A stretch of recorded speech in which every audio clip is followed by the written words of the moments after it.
Good morning and welcome to everyone. This is day 23 of the hearings on Plan Change 7 of the Canterbury Land and Water Regional Plan.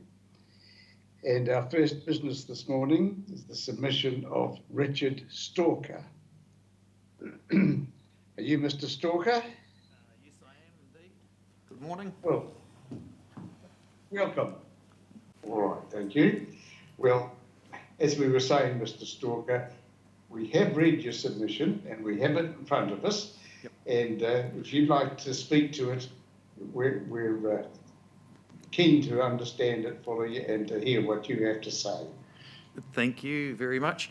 My submission is in support of the Mahinga Kai allocation, and it's more around the inference of how the calculation's made. And I probably have blurred the lines a little here between the PC7 and then I've also got what the Zone Committee recommended. And so there's a little bit for me, in the Zone Committee there was talk of a 50% allocation, whereas in the PC7 it just talks about an allocation for Mahinga Kai. And that's significant because if we were talking about a 50% allocation, is that over and above the takes that are there already, or is that 50% of what is going to be available for allocation to everyone? So that's probably a big point for me between the Zone Committee, which basically said, it's just really that clarification around what will be in PC7 because it has, what it says now is an allocation for Mahinga Kai. So we fully support that, but if it were to be a 50% allocation, then that would really impact irrigators. However, if it's all the water left in the allocation zone is Mahinga Kai, then that makes that's a different conversation too. But then back to my submission is, at the moment there's 700 litres per second available in the CAM and it never reaches 1.7 cubic metres. So the amount that has been available in the past has actually just been a figure that it might reach during flood. And so I support bringing the allocation down to 350 litres per second. But again, depending on how Mahinga Kai allocations are allocated, I'd actually, just looking at the historic data, which people have obviously done to get to 350, even 350 is too high. Like that's, that to me is, like at the moment the CAM's at, we've had rain and it's at 1250, whereas this says that it could be at 1350. So what's actually available for extraction at 350 is hardly any days of the year that you could actually take that full allocation. So that speaks to my submission, is that even 350, even though it's been halved, it's still high. And again, so that just flows through with when we calculate the Mahinga Kai, just some more work. And just seeing how it's evolved from the zipper to PC7, possibly that's been taken into consideration too.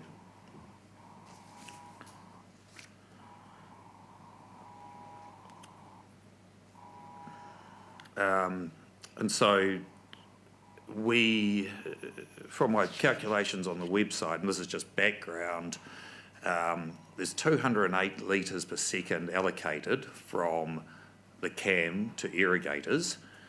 And I'd just like to detail how that's actually used in practice. And to me, this is a really good story of the education that we've received, and more the sharing of worlds that 2 years ago I didn't know what Mahinga Kai was or the concept. I didn't. I hadn't heard of Te Mana o Te Wai. And even things around the Treaty of Waitangi are things that we're starting to understand more. And so the concept of Mahinga Kai, once once you understand it, we can actually take actions as irrigators, and so that's what we've done. So we control 67 litres per second of that 206 litres, and this year we haven't used any of that, and last year we used very, very little. So to me, that's effectively a acknowledgement of Mahinga Kai practices or principles. And so for me to still be able to irrigate that land, I've got a pipe that was there 40 years ago. I've got a new consent, and so I'm taking it from my existing groundwater consent. It goes through 2 leased properties. It goes through a lady's garden. It goes under the road, which we had to resurrect. And so we're taking that water from a non-controversial take to achieve the outcomes for us, and also achieve up to an extra 67 litres per second in the Cam River. And and this is real too. It's not tokenism. It's actually I can still use that water, and in some ways it is possibly easier for me to use the pump out of the Cam. But if you're working together in a community, you respect each other's views, and if we can make it work another way, then let's do it. And then so that's 67 out of 206 litres. There's 55 litres per second for another dairy farm, a neighbour's dairy farm. That's just been bought by developers. So from 1st of June next year, that 55 litres per second will presumably be retired. And there's opportunities as a community with the developers to let's talk about what do we do with that. And you'd think it would make sense to retire that take. And so the other consent holders, one's the Rangiora High School, and so obviously there's some really good things around what they do with their farm, and that might increase the reliability of their water. So suddenly the headline says we've got 206, or I think it even says 250 litres per second allocation in the zipper, but the reality is in 6 months' time, the maximum amount that will be used is only 84. So I suppose what I'm trying to say is, as a community, we accept it, and we've actually implementing these things. And I know when the first indication of Mahinga Kai, and it was going to be 50% of the take, and that was, to my point of view, it would have had major impacts on us as an irrigator, or the value of our land, potential value. But to me, this process where you work as a community, you understand each other's points of view, and it is real, the most valuable thing to me was the education around the Mahinga Kai and the Te Mana o Te Wai, and as I say, even the Treaty of Waitangi. And our generation hasn't been privileged, I suppose, or we don't fully, we have, the younger generation have got a much better understanding. And so to me, a lot of this, it is working together. And again, I'm conscious of stepping well outside my area of knowledge, but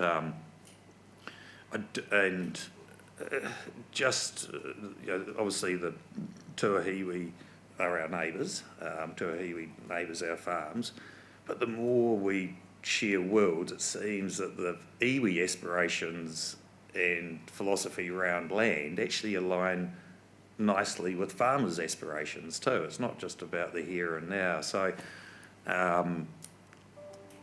that's the opportunity here to actually work closer as partners, because we actually have quite on many things, we have an aligned outcome for the land as the iwi does. So I know we've got work to do and we're far from perfect, and that's what this process is about. But just in summary, I think we need to reassess how we got that 350 litres per second, and then it is very vague at the moment what Mahinga Kai allocations are.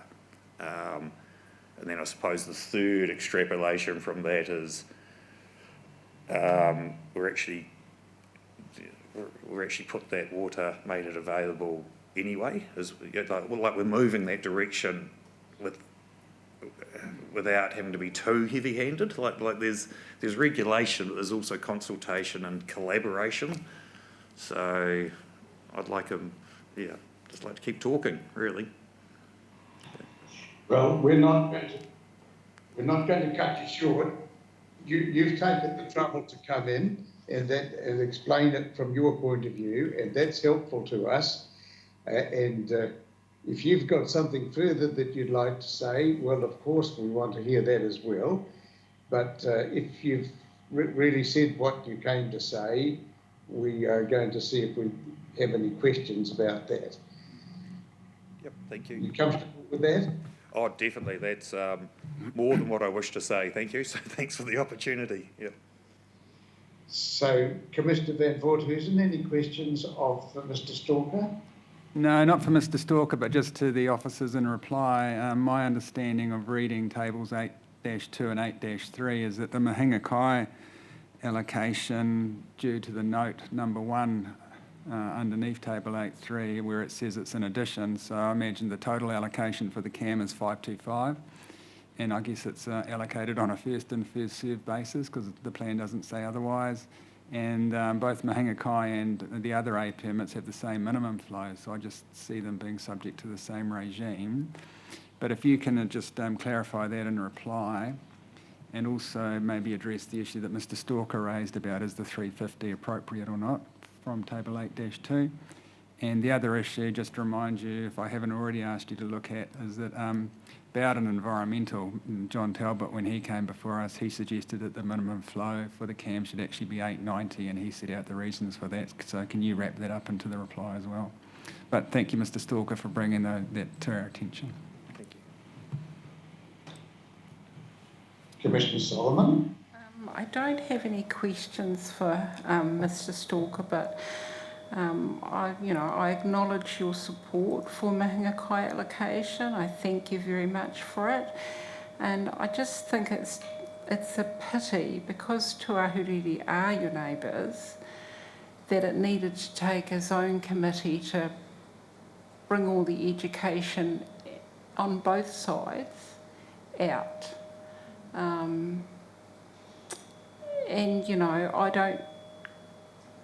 I don't quite know. What I would suggest you try and nurture and further the relationship, because I've always thought that runanga aspirations and farming aspirations do have alignments.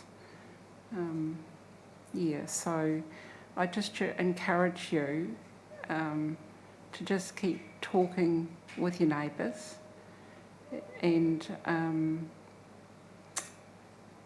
it's just refreshing to hear what you're saying, to be honest, although we are hearing it more these days. So thank you for that. Thank you very much for that. Thank you. I have, sorry, I finished. Sorry, Chair. Yes. Is there something more that you're going to say, Commissioner? No, that was it. Very well. Well, Mr. Stalker, you could see that your journey was worthwhile. You've come all this way to talk to us and give us your take on these provisions and on your submission. And it's been well worthwhile for us, and I hope it's been worthwhile for you as well. Thank you indeed. Thank you very much. Cheers.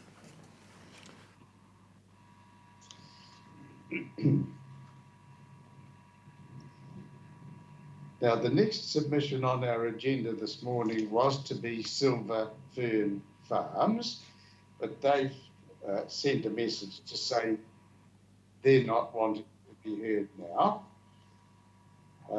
On the list, the next one is Shona McDonald. I don't see her present. Next on the list after that was Tally's group, and they've sent us a message to say that they won't be attending. Next on the list is Alkington. Are you going to speak in that regard, please? I am, Mr. Commissioner. Thank you. Good morning, Commissioner. Good morning, Commissioners. Thank you for the opportunity to talk to you today. My name's Marty Ashby, and my wife and I are dairy farmers at Fernside, which is approximately 10 kilometres west of Rangiora. We converted a property that we're on from dairy support to dairy production in 1989, following the commencement of the Waimaka Area Irrigation, and we're foundation shareholders of Waimaka Area Irrigation. Our operation consists of a 182 hectare dairy platform, which we own, plus a 145 hectare lease block adjacent, and a further 35 hectare lease block approximately 5 kilometres east of the dairy platform. The dairy block is 166 hectares irrigated via 5 centre pivots and a series of long lateral sprinklers which enable us to milk a maximum of 650 cows. We have an active farm environment plan, and we currently have a B grade audit.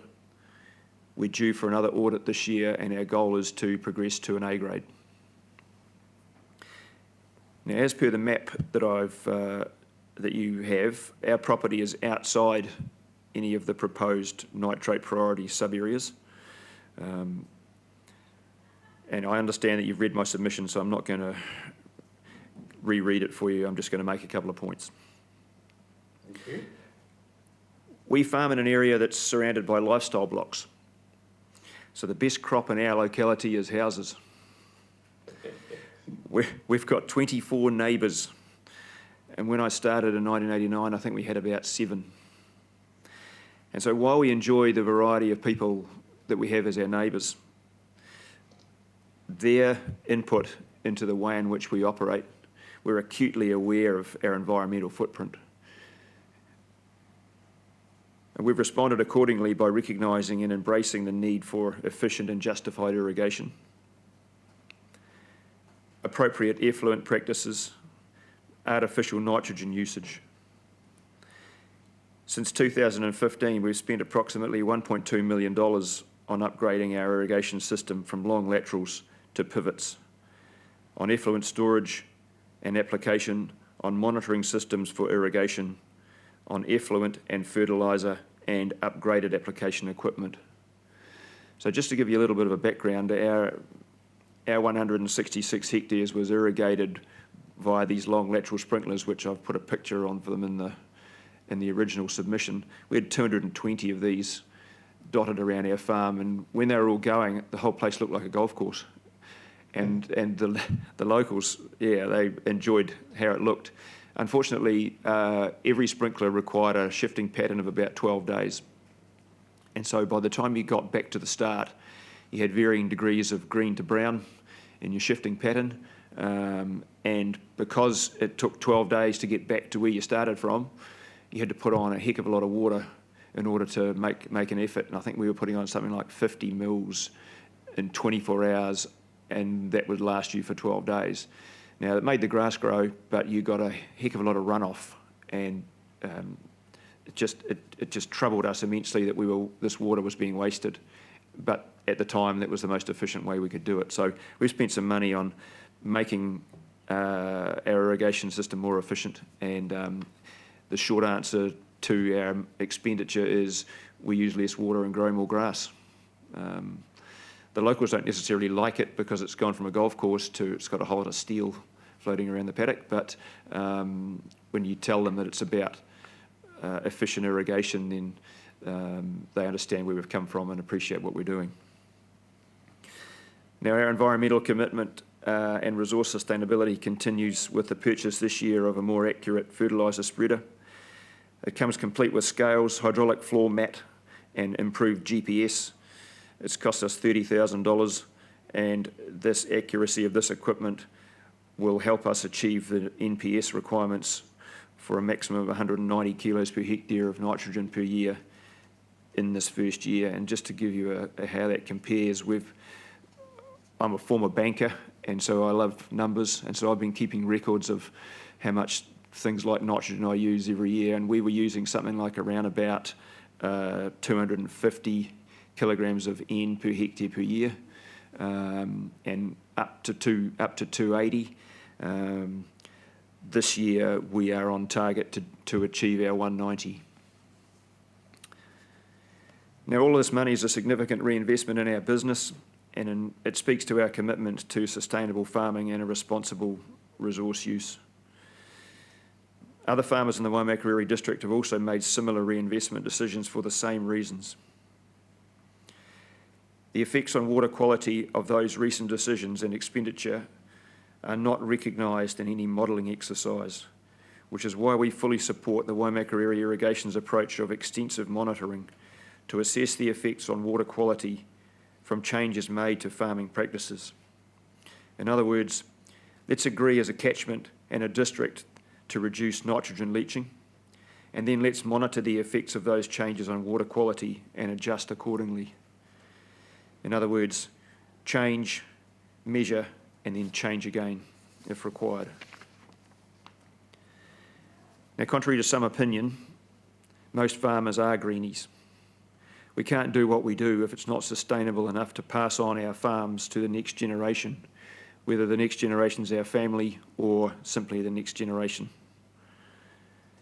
Farmers care deeply for the land, and most farm in ways that will leave the land in a better shape than what it was when they took over. Which is why most farmers are more than willing to respond to calls regarding excess nitrate leaching and the effects on water quality. Now, in the absence of any hard data, most are prepared to accept a degree of modelling as a start point. But the fruits of farmers' efforts need to be evidenced in terms of actual measured water quality information before any additional steps are undertaken. Again, change, measure, change. Now, just in terms of a starting point for baseline GMP, the proposed 2009-2013 baseline information is, in my opinion, inaccurate and historic. Now, this may well suit my individual situation, but it doesn't suit the majority of the district. The baseline for Waimakariri Irrigation's existing consent was calculated at the time using MRB methodology, which is the basis of the ECAN's expanded and matrix approach. The use of the matrix approach in this PC7 instance would provide some consistency.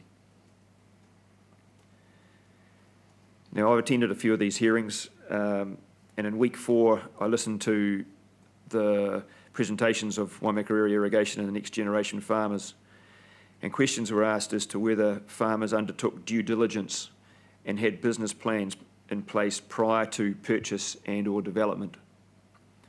The inference was that maybe the implications of the proposed PC7 could or should have been taken account of.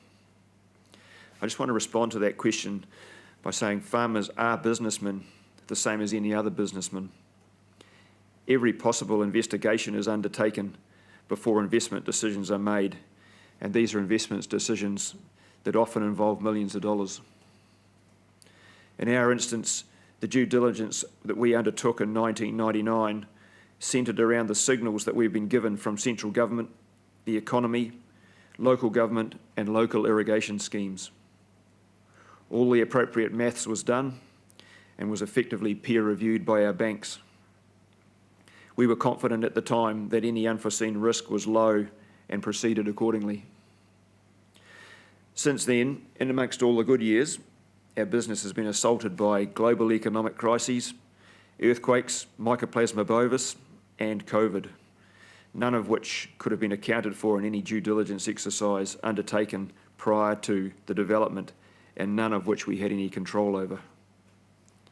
However, unlike those events, this is a process which we can have an input and ultimately an effect.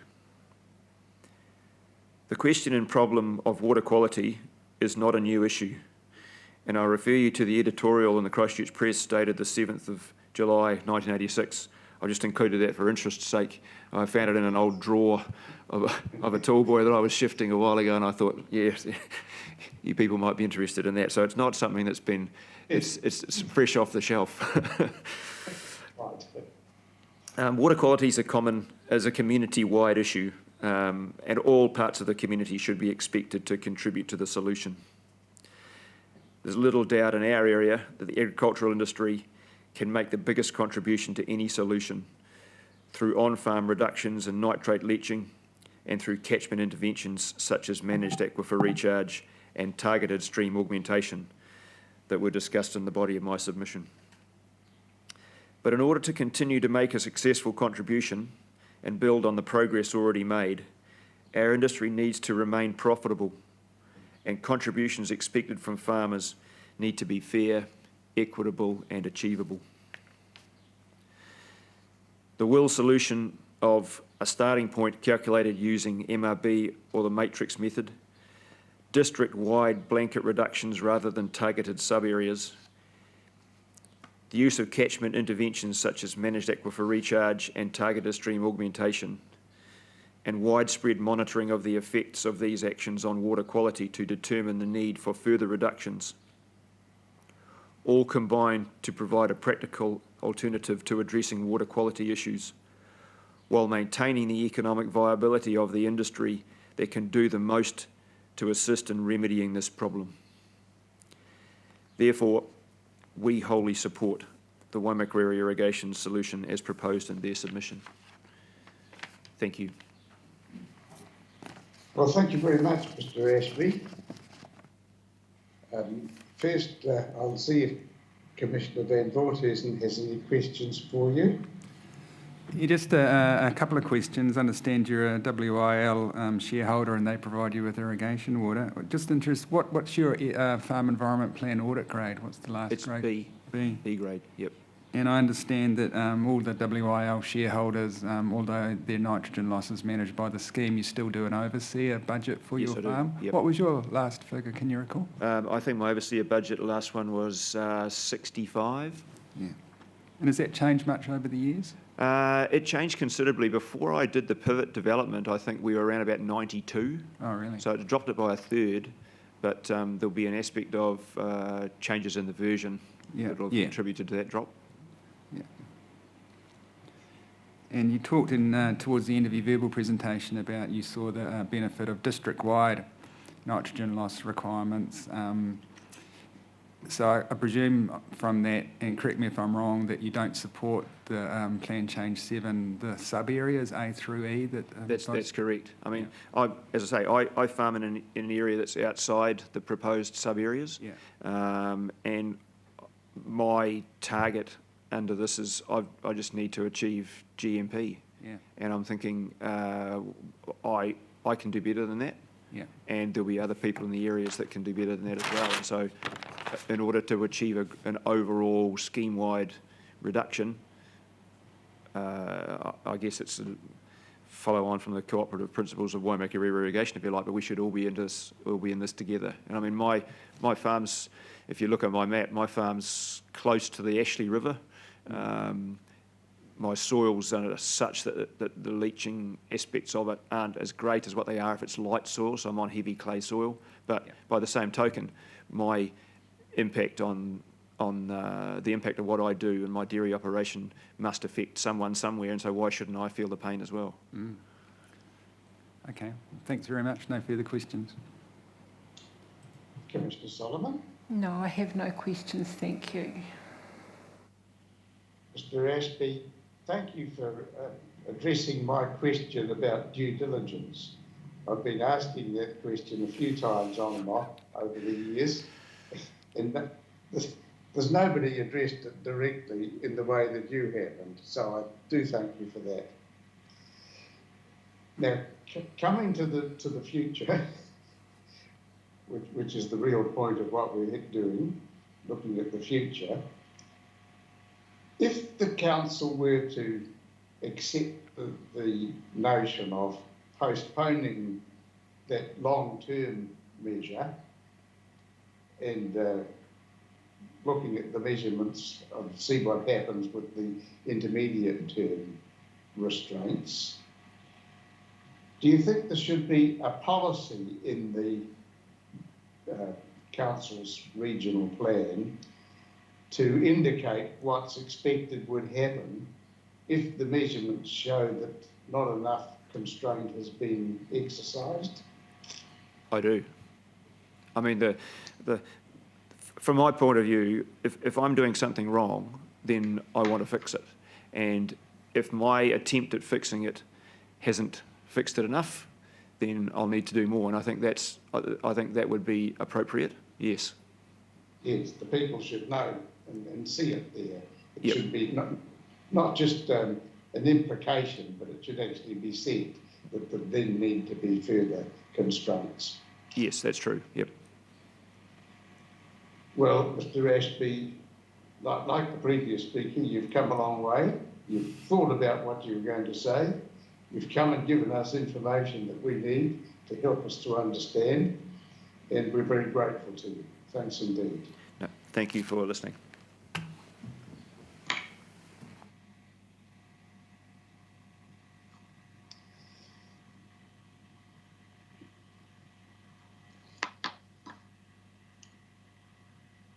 Now, we seem to have run out of people ready to speak to us at the moment, so I think we'll take a morning adjournment.